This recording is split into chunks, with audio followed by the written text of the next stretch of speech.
every team that plays Colorado football becomes a Super Bowl championship moment for them. We are the national championship game for all these teams. It seems that anytime these teams play Colorado football, they just do the most. The fan base, everybody, their entire community that supports their organizations, the people on the media. And my thing is, the energy that you guys use to play against Colorado football, wouldn't you guys have a better season if you applied the same energy towards every other team? This ain't just a Texas Tech thing, man. We can look at Colorado State, Cincinnati, Nebraska. I mean, Nebraska got obliterated by over 50 points. Over 50 points by the lesser team. Can you imagine if that happened to Deion Sanders? Everybody in America and around the world would say Deion needs to get fired. But for some reason, the more experienced coach Matt Rule, he gets to be bypassed, right? The more experienced coach Matt Rule, we have to be quiet about him. He doesn't get called out. Nope, because he's Matt Rule, right? But let's fast forward. What's up, big dog? You straight? All right, I'm going to get you some milk and some cookies to drink, all right? I mean, to eat. You want some cookies, Moses, or do you want some crackers? Cookies. All right, I'll get you some, big dog. That's one of my youngest boys. You know, I want him to hear all this, too. We can do it without using no curse words, bruh.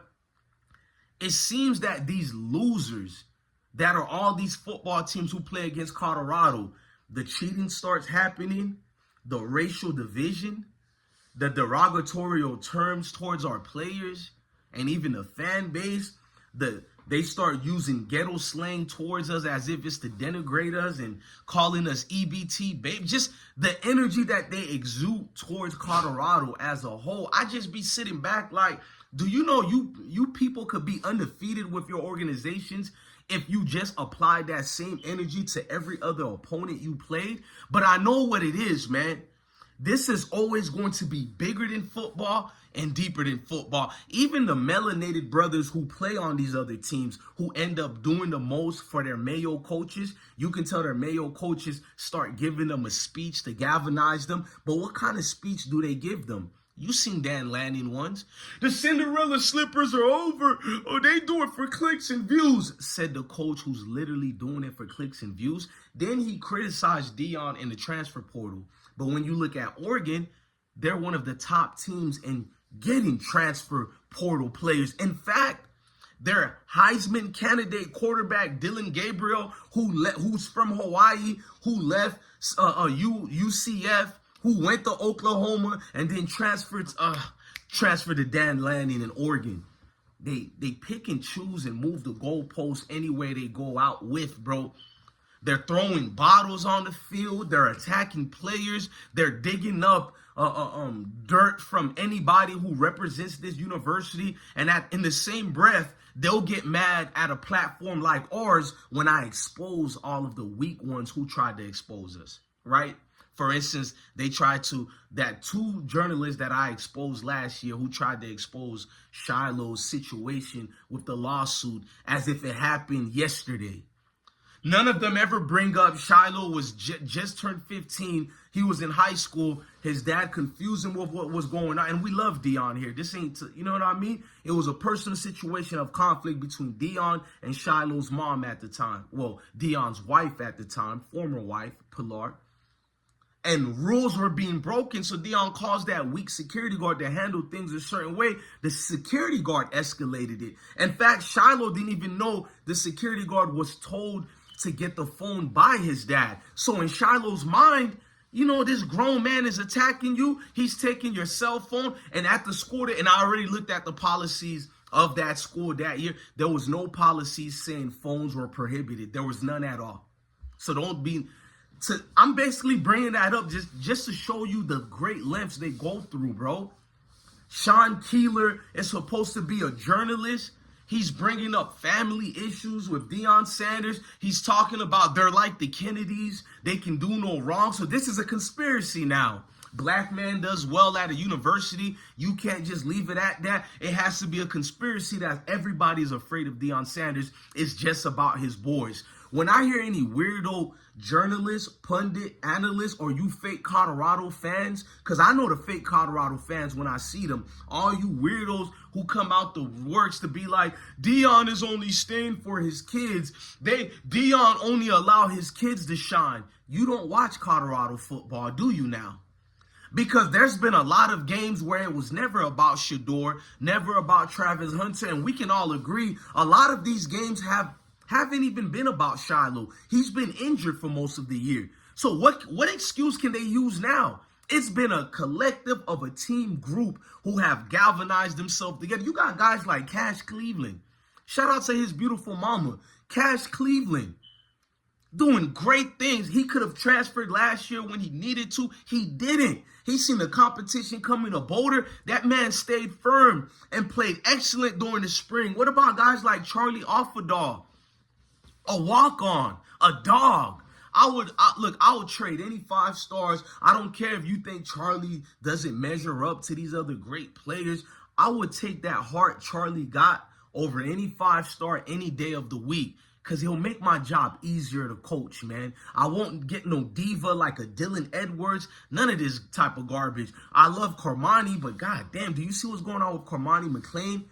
Or Xavier Smith or Alton McCaskill or any of these other people? Do you see the scrub coach, Sean Lewis, that everybody tried to say Deion benefited from him? He was the reason that Deion and them won 4 games last year. But Sean Lewis is 3-6. He's 3-6 right now, ladies and gentlemen. Scrub coach. You don't want to get to that, do you? But when you play Colorado football, it's really a race thing, but they're not going to tell you. The level of anger and jealousy, even when you see the black players being angry towards Colorado, it is a race thing because our people have always been jealous towards each other. Our people have always been super competitive towards each other because we are the crab in the barrel. It's one thing for the Mayo Nation and the other nations to do this against us. You won't find me being surprised that our own people are the main ones trying to sabotage Deion Sanders' season. See, in their minds, they want to be accepted by the Mayo community more than anything else in the world, more than love from their own brothers and sisters, more than their own family and kids. They want that group of people to be like, you're one of the good ones. You're the ones we feel safe with. So when they see these other groups getting that attention, such as a Shedeur, Travis, Killer Cam from Colorado, all these other players like Cash Cleveland and everybody, you're an instant star when you play for Colorado. These other melanated brothers on these other universities like a Texas Tech, it bothers them, bro. It bothers them so much. They have to do something to you. It bothers them so much. Their mindset can't get around the fact that the world don't revolve around them. So when you see these, and then the white players and the other nationalities of players, they were told all their life they were great student athletes, they were great characters. So when they see these other melanated people who they were told about all their life are just thugs, criminals, nothing. They don't have the same IQ. We're not up to par with them. Our vernaculars on how we speak, the way we articulate. So when these group of people see these other fine gentlemen are more vocal than them, stronger, confident, just as intelligent as them, maybe even better and more stronger in intellects and intellectual wits. Of course, we see Shedeur. He is definitely has more intellectual wits than his counterparts. But when they see this, and they seen the world groveling at the feet of a Colorado. They see Colorado won only 4 games last year, but yet they're the hottest tickets on earth. It bothers them. So everything starts brewing up. It's a pot being cooked, right? But the pressure gets too hot. And then things start shaking through the cover of that pot. And that's what Texas Tech, well, we've seen all this nastiness all season, including last year. But Texas Tech was where the pot got bubbled up too much. It got boiled up too much where something had to crash out. They couldn't hide their hate anymore. So I just broke it down to a T. And I'm going to have receipts coming, bro. These videos are easier so I can work. It takes hard to edit these videos, y'all. I'm a one-man team. Even though you guys are part of the team with me, Blessed One doesn't have an employees like your favorite YouTubers does. And I'm not crying about it. I like hard work. Even bringing this message, you can't just wake up and speak like this on a camera. This is embedded in me, in my genetic coding, a matter of fact. So when you hear me say genetic coding, I'm really talking about the spirit and the soul. Your soul is your genetic coding. My genetic makeup will never allow me to not speak about issues like this. You can't get great views talking like this. I would have 1 million views per videos if I just stuck to the script. I would already be at 1 million subscribers. I lost 4 platforms because I stick for people like you and I. Because I have a young boy, he's sitting right there listening to all the words. He just turned 3. Moses, say what's up to the people. Say hi. All right, he's sleepy. But I have young boys who have to look at their father and understand what he stood on, because that will be more contagious for them. It won't be nothing that hindered their rise and their progress. Nothing gets impeded in this household. If anything, it matures their mindset. So when one of these Texas Tech fans call my son the N-word, he won't be losing his minds and beating your ass. So you other groups of people should love what I'm teaching my kids. I'm teaching them who they are. You're one of the greatest people who have ever walked this earth. That way, when one of the minuscule demons call them out their name, they're just going to laugh at you and keep it moving. They won't even bitch about it. That's why you should love a brother like me. Because once you know who you are, who cares what the dogs at the zoo say to you, man? And I do mean dogs at the zoo in every way.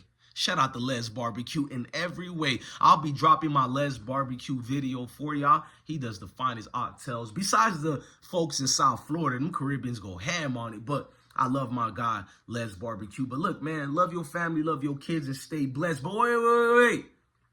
Never forget, this is bigger than football. It's deeper than football. On God.